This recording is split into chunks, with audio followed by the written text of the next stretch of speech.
আল্লাহ বলেন ফাবি আইয়ি আলা'i রাব্বিকুমা তুকাযযিবান। ও আমার বান্দা তাকায় দেখো, আমি আল্লাহ যা কিছু সৃষ্টি করেছি একমাত্র শুধুমাত্র আমার বান্দার খেদমত করার জন্য। ও বান্দা তাকায় দেখ, ঘরের মধ্যে রিজিকের অভাব নাই। বান্দা তাকায় দেখ, রাতের বেলা ঘুমানোর জন্য আমি তামাম দুনিয়াকে অন্ধকার বানিয়ে দিয়েছি। ও বান্দা খাওয়ার জন্য একটা পছন্দ না, হাজারটা আইটেম তোর সামনে রেখে দিয়েছি। ও বান্দা তোর একটা পছন্দ না, আরেকটার ব্যবস্থা করে রেখেছি।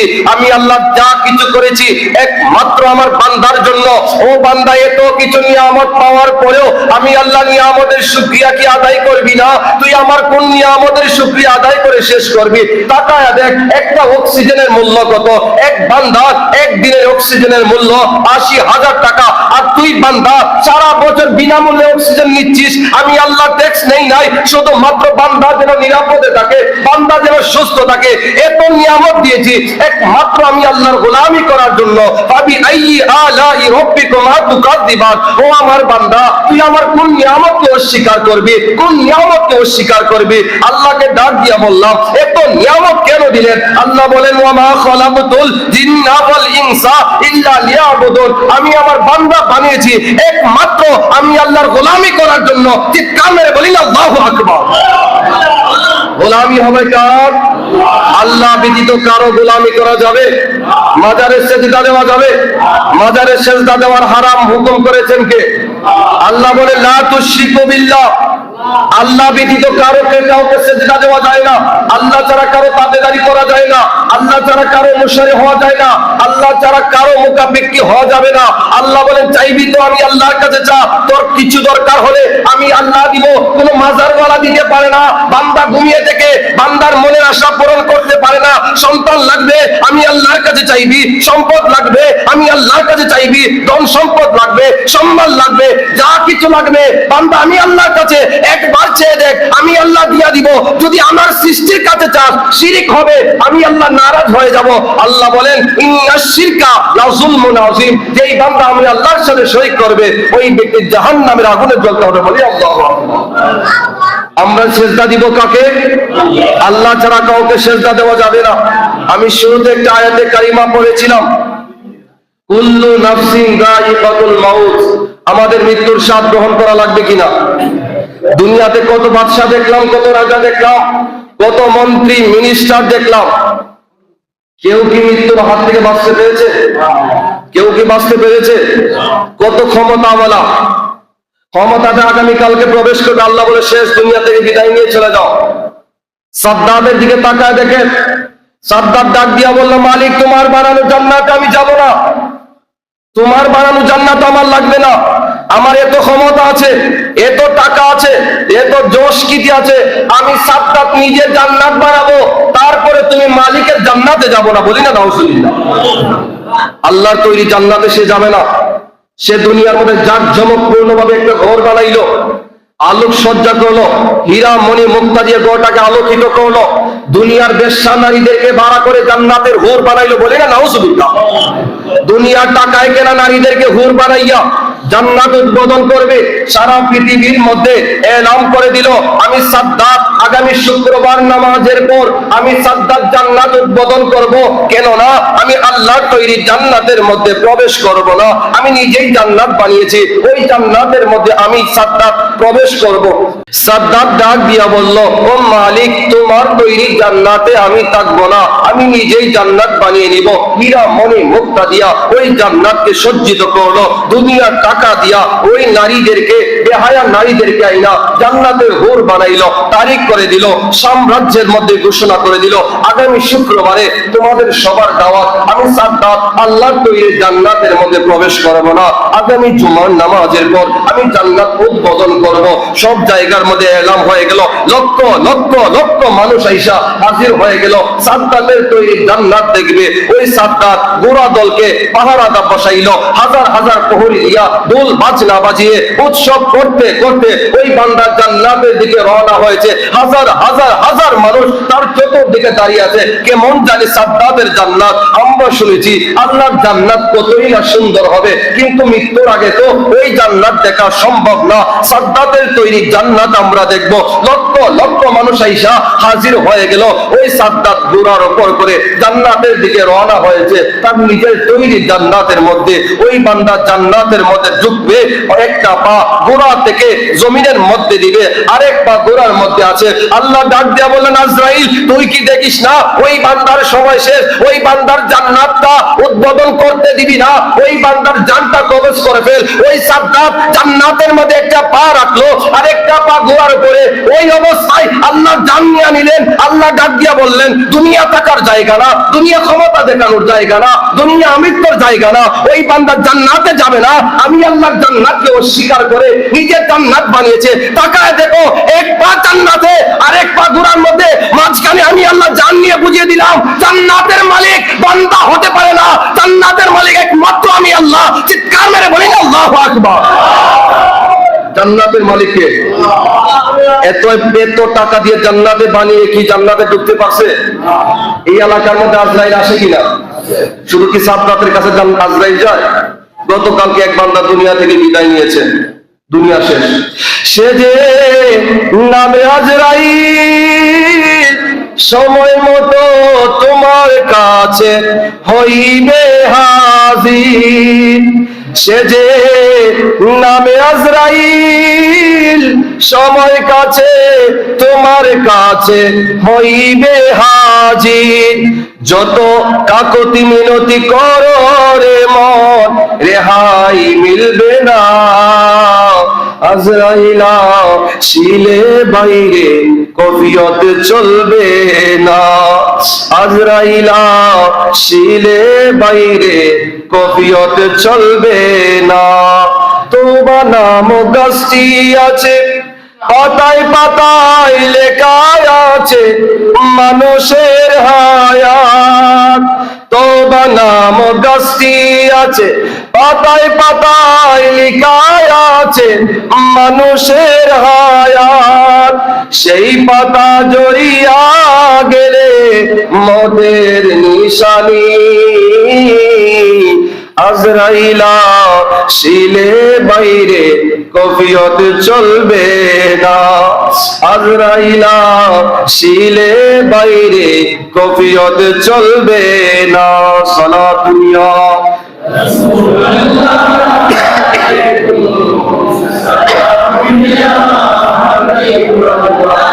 আলাইকুম সালাতুল্লাহ রাসূল।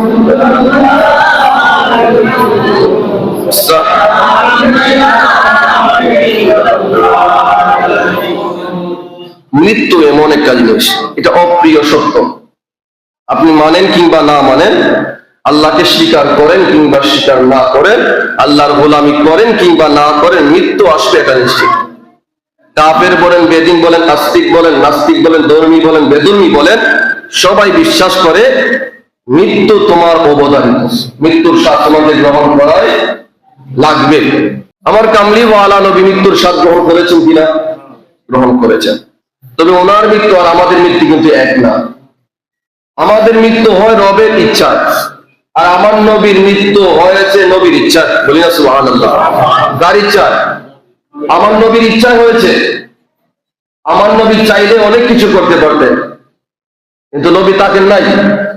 আমার আল্লাহ তাআলা এই অফার দিয়েছেন, ইয়া রাসূলুল্লাহ আপনি চাইলে আরশে আজিমে চলে আসেন। আমার নবী তো উম্মতের দরদি নবী। আমার নবী ডাক দিয়া বললেন, সাহাবাই কেরাম কষ্ট পাইলে কামলি ওয়ালা নবীর দরবারে চলে আসে। আমি যদি আরশে আজিমে চলে যাই, বাংলার উম্মতেরা, বিভিন্ন দেশের উম্মতেরা যখন বিপদে পড়ে যাবে, কার কাছে যাবে? এই জন্য আমি আরশে আজিমে যাব না। আমি নবী দুনিয়া থেকে বিদায় নেওয়ার পর মদিনাতুল মুনাওয়ারার মধ্যে থেকে যাব। বলি না সুবহানাল্লাহ। আমার নবী ডাক দিয়া বললেন ক্বালান নবী সাল্লাল্লাহু আলাইহি ওয়াসাল্লাম মান যারা কবরি ওয়াজাবাত লাহু শাফাআতি। আমার কামলি ওয়ালা নবী ডাক দিয়া বললেন ও আমার উম্মতেরা, কোন উম্মত যখন আমি কামলি ওয়ালা নবীর দরবারে আইসা হাজির হয়ে যায়, দরবারে আইসা ইয়া রাসূলুল্লাহ ইয়া হাবিবাল্লাহ বলে যখন একবার সালাম দেয়, আমি ডাক দিয়া বলি ও উম্মত, আমি নবীকে একবার সালাম দিয়েছিস, আমি নবী বলে দিলাম ওয়াজাবাত লাহু শাফাআতি, তোর শাফাআত আমি কামলি ওয়ালা নবীর উপর ওয়াজিব হয়ে গেছে। বলি না সুবহানাল্লাহ। নবী যদি আমার দায়িত্ব নিয়ে আনে, নবী যদি আপনার দায়িত্ব নিয়ে আনে, চিন্তা আছে? কোন চিন্তা আছে? আমার আল্লাহ বলছেন আনা মালিক ইয়াউমিদ্দিন, সবকিছুর মালিক আমি আল্লাহ।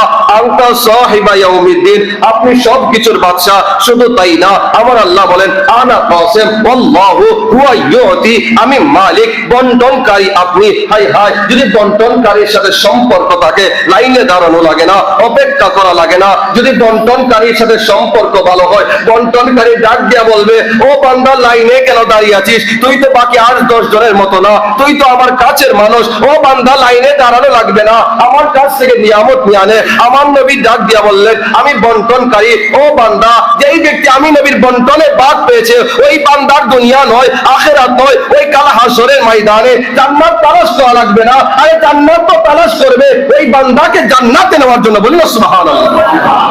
যেই ব্যক্তি আমার নবীর বন্টনে বাদ পেয়েছে। তো মৃত্যুর কথা বলছিলাম, মৃত্যু আমাদের আসবে কিনা? কিন্তু মাঝে মাঝে আমরা ভুলে যাই মৃত্যুতে আসে। যদি জানতাম তাহলে আমরা সুদের সাথে নিজেকে জড়াইতাম না। যদি মৃত্যু আছে এটা জানতাম, আমরা মিথ্যার সাথে নিজেকে জড়াইতাম না। মৃত্যু আছে এটা যদি জানতাম, মানতাম, জেনার সাথে নিজেকে জড়াইতাম না। যদি মৃত্যু আসে এটা জানতাম, আমরা গরিবকে জুলুম করতাম না, অত্যাচার করতাম না।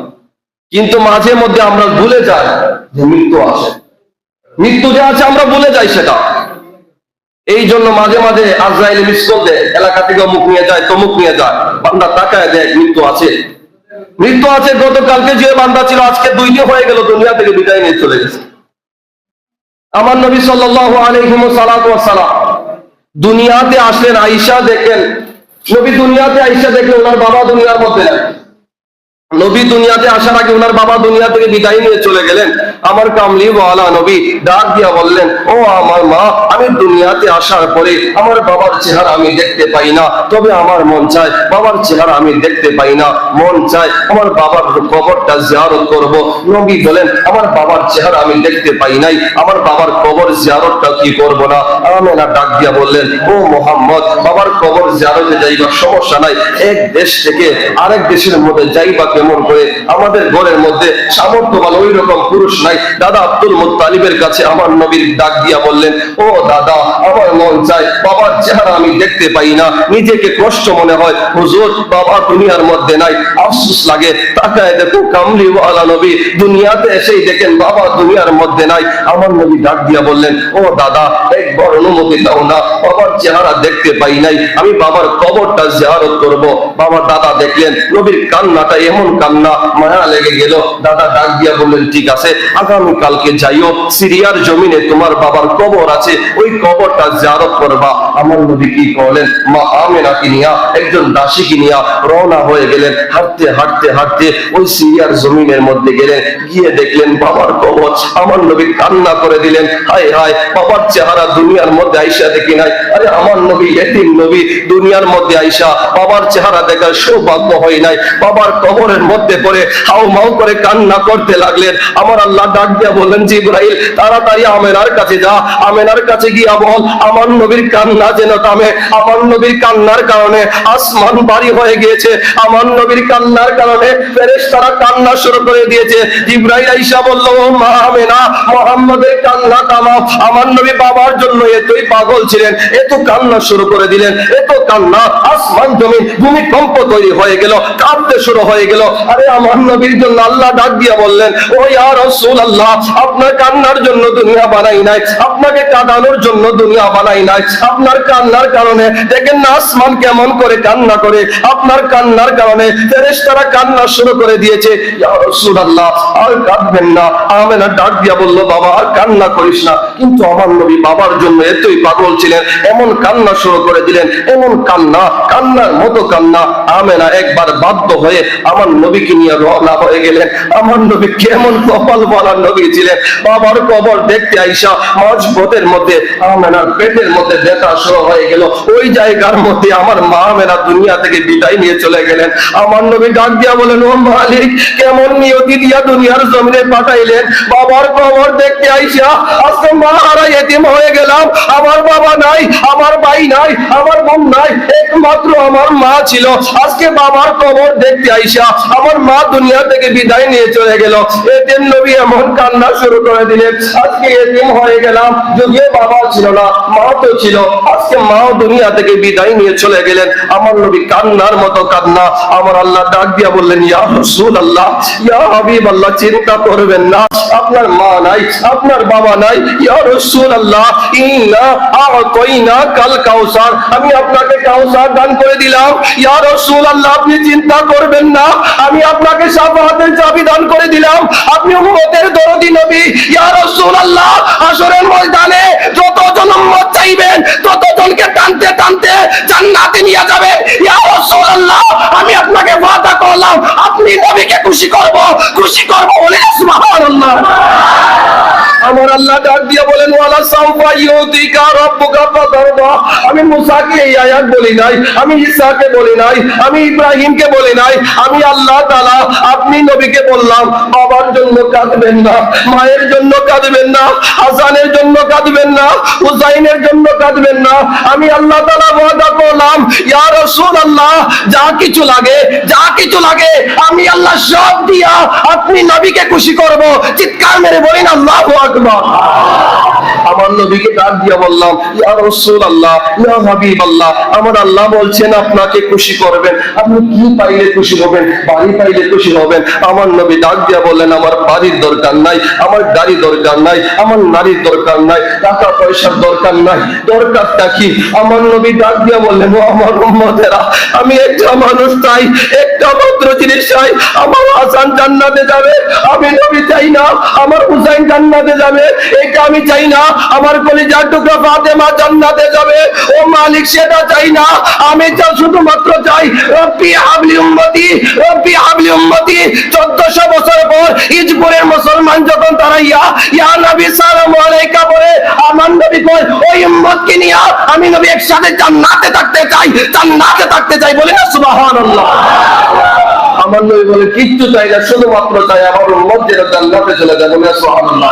আরে নবীর দিদার একবার যদি নসিব হয়ে যায়, জাহান্নামের আগুন তাকে দেখিয়া পালায়। হায় হায়, নবীর দিদার একবার যদি নসিব হয়ে যায়, জাহান্নামের আগুন তাকে দেখিয়া পালায়।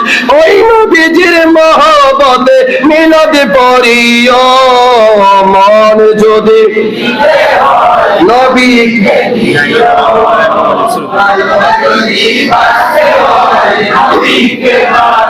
কেন ভালোবাসবেন? নবী তরানে ওয়ালা, নবী বাঁচান, নবী তরানে ওয়ালা, নবী। ওই নবীজির মহব্বতে কিয়াম করিও, মন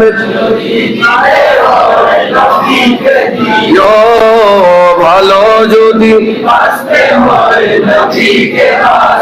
আমার কামলিওয়ালা নবী যখন দুনিয়া থেকে বিদায় নিয়ে চলে যাবেন, আমার নবী অসুস্থ ছিলেন, হুজরা মুবারকের মধ্যে শুয়ে আছেন। আমার নবীর পাশে হযরতে খাতুনে জান্নাত ফাতেমাতুজ জোহরা দাঁড়িয়ে আছেন। আমার নবী ডাক দিয়া বললেন, ও ফাতেমা, মনে হয় সময় বেশি না। ফাতেমা কান্না করতে লাগলেন, ইয়া রাসূলুল্লাহ, দুনিয়ার জমিনে কষ্ট পাইলে বাবার কাছে সন্তান আসবে, সন্তানের মনের কষ্ট দূর হয়ে যায়। আমার বাবা তো বাকি 8-10 জন বাবার মতো বাবা না, আমার বাবা তো ইমামুল মুরসালিন, আমার বাবা তো রাহমাতুল লিল আলামিন, আমার নবী তো সাফিয়া কাউসার, আমার নবী তো শাফিয়া মাশার। ও বাবা, কি বলেন এইসব? হঠাৎ করে দরজার মধ্যে একটা টোকার আওয়াজ পড়লো। আমার নবী ডাক দিয়ে বললেন, ফাতেমা, সময় শেষ, দরজাটা খুলো না।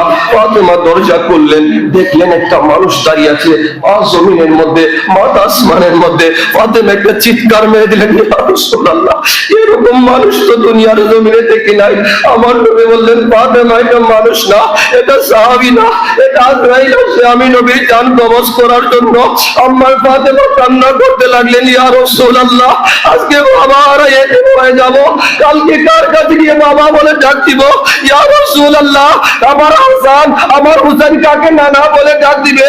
ইয়া রাসূলুল্লাহ, আপনি দুনিয়া থেকে বিদায় নিয়ে গেলে আমি ফাতেমা জনমের মধ্যে এতিম হয়ে যাব। আমার নবী ডাক দিয়ে বললেন, ফাতেমা সময় কম, আমার হাসানকে ডাক দাও, আমার হুসাইনকে ডাক দাও। ফাতেমা হাসান হুসাইনকে ডাক দিলেন। আমার নবী ডাক দিয়ে বললেন, হাসান ও হুসাইন, আমি নবী দুনিয়া থেকে বিদায় নিয়ে চলে গেলাম, আমি তোমাদেরকে বলে দিলাম, ও হাসান ও হুসাইন, তোমাকে ইয়াজিদরা বিষ পান করে শহীদ করবে। ও হুসাইন, কারবালার ময়দানে শহীদ হয়ে যাইবা। ও হাসান ও হুসাইন, তোমাদের কাছে শুধুমাত্র চাই, এই শহীদের বিনিময়ে আল্লাহর কাছে কোনো অভিযোগ দিবা না, আল্লাহর দরবারে কোনো বিচার মামলা করবা না। আমি কামলিওয়ালা নবী এই শহীদের জন্য, এই আত্মত্যাগের জন্য কাল হাসরের ময়দানে দাঁড়িয়ে বলবো, আমার হাসানকে ত্যাগ করেছি, আমার হুসাইনকে ত্যাগ করেছি। ইয়া রাসূলুল্লাহ, বিনিময়ে কিচ্ছু চাই না, এই শহীদের বিনিময়ে আমার উম্মতদেরকে জান্নাতি বানায় দাও। বলেন সুবহানাল্লাহ। ওই হাসান কান্না শুরু করে দিল, হুসাইন নানা ভাই বলে কান্না শুরু করে দিল। হুসাইন ডাক দিয়া বলল, ইয়া রাসূলুল্লাহ, ইয়া হাবিবাল্লাহ, একদিন, 2 দিন, 5 দিন, 7 দিন হয়ে যায়, ঘরের চুলার মধ্যে পানি উঠে না, ঘরের চুলার মধ্যে খাবার তৈরি হয় না। 7 দিন পর্যন্ত হুসাইন পেটের মধ্যে পাথর বেঁধে রাখে। ইয়া রাসূলুল্লাহ, একবার যখন দিদারে মুস্তাফা নসিব হয়ে যায়, আপনি নবীর দরবারে এসে আপনার চেহারা দেখলে পেটের ক্ষুধা নিবারণ হয়ে যায়, রাতে ঘুম আসে না, আপনি নবীর চেহারা দেখলে রাতে ঘুম চলে আসে। ইয়া রাসূলুল্লাহ, ইয়া হাবিবাল্লাহ, আজকে থেকে আমরা কার কাছে যাব? আমার নবী তো রওজার সামনে দাঁড়াইয়া, ইয়া রাসূলুল্লাহ, ইয়া হাবিবাল্লাহ, আরিনি বিজামালিকা ইয়া রাসূলুল্লাহ, উনজুর হালানা ইয়া রাসূলুল্লাহ, ইসমা ক্বালানা ইয়া রাসূলুল্লাহ বলে ডাক দিবে। ও হুসাইন, ডাক দিতে দেরি হবে, আমি নবী তোর সামনে আইসা হাজির হতে দেরি হবে না। বলি সুবহানাল্লাহ। একটু দুরূদ শরীফ পড়ি, সালাতুন ইয়া রাসূলুল্লাহ।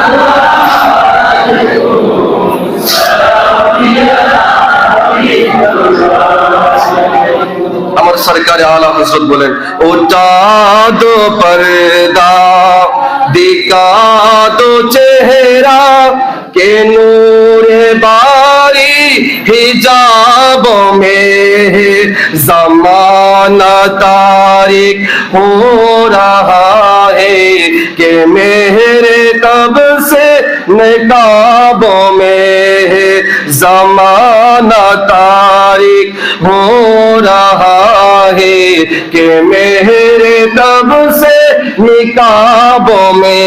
आला हज़रत বলছেন, उठा दो पर्दा, दिखा दो चेहरा। ইয়া রাসূলুল্লাহ, আপনার পর্দা সরান আর আপনার দিদার নসিব করুন। বলেন সুবহানাল্লাহ। এই জন্য একজন শায়ের বাংলাতে বলে, হিজাব ওটাও দিদারে দেখাও, ধন্য করো মোরে, ধন্য করো মোর গো রাসূল, ধন্য করো মোরে। হিজাব ওটাও দিদারে দেখাও, ধন্য করো মোরে, ধন্য করো। তোমার দিদার বিহনে পরম যে বাঁচে না, ইয়া রাসূলুল্লাহ, আমি তোমার প্রেমের ভিখারি, ইয়া রাসূলুল্লাহ, ইয়া হাবিবাল্লাহ, আমি তোমার প্রেমের ভিখারি, আমি তোমার প্রেমের ভিখারি, ইয়া রাসূলুল্লাহ, আমি তোমার প্রেমের ভিখারি। সালাতুন ইয়া রাসূলুল্লাহ,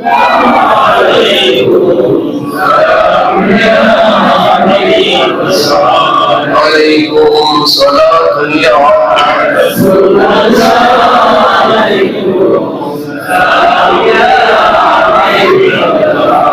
मोहम्मद मुस्तफा जाने खुदा को, खुदा जाने मोहम्मद मुस्तफा को, सलातुन या रसूलल्लाह,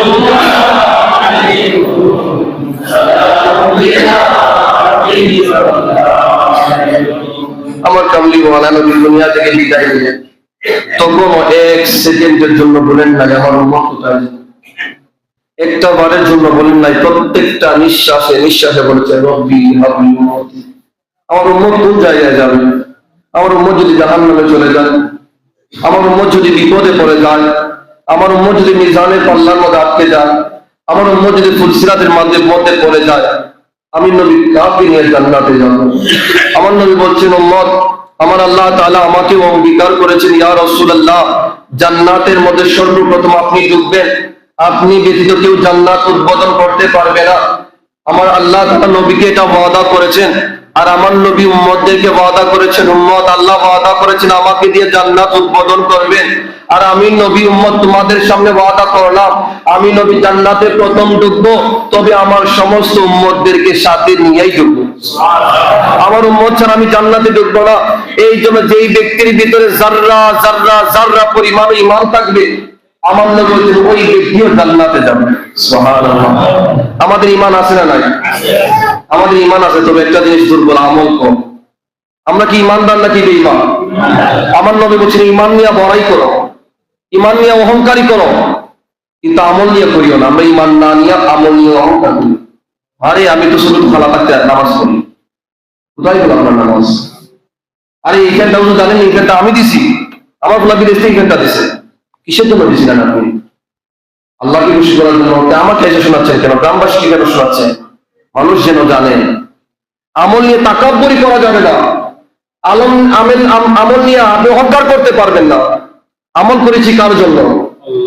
আমরা অনেক সময় দেখবেন কিছু ভণ্ড নামাজি আছে, কোন জায়গায় যাবেন, মনে করেন বিয়াই বাড়ি গেছে, তালুর বাড়ি গেছে, গিয়া মসজিদের মধ্যে এমন নামাজ শুরু করছে, বাপরে বাপ, 4 রাকাত নামাজে 18 মিনিট লাগে না, সেজদায় গেছে যে উঠবার মন চায় না, মনে হয় সেজদার মধ্যে গিয়ে আল্লাহর সাথে মোলাকাত হয়ে গেছে, এমন লম্বা নামাজ। হে বন্ধ, বন্ধ লোক দেখানোর জন্য ইবাদত করতেছে, মানুষের কথা আমরা বিয়াই তো সত্য নামাজি, আমরা জামাই তো সত্য নামাজি, দেখছেন যে সেজদা দিলে উঠতে মন চায় না, মনে হয় আল্লাহর সাথে কথা বল সেজদার মধ্যে গিয়া, কোন কথা হয় হেন লেখারে। মানুষ বলছে মানুষের সামনে যখন নামাজ পড়বা তাড়াতাড়ি পড়বা, আর যখন একাকিত্ব নামাজ পড়বা তখন রব্বে কায়নাত সাথে যত প্রেম তাকে সবগুলো মিলিয়ে নাও। কিন্তু আমরা কি করি? 4 রাকাতের নামাজ 2 মিনিটে শেষ, আর যখন মানুষের সামনে ওরে বাপরে বাপ মক্কার কাজুর এসে যায় না, এগুলো করা যাবে না। ইবাদত হবে কার জন্য? আল্লাহর জন্য।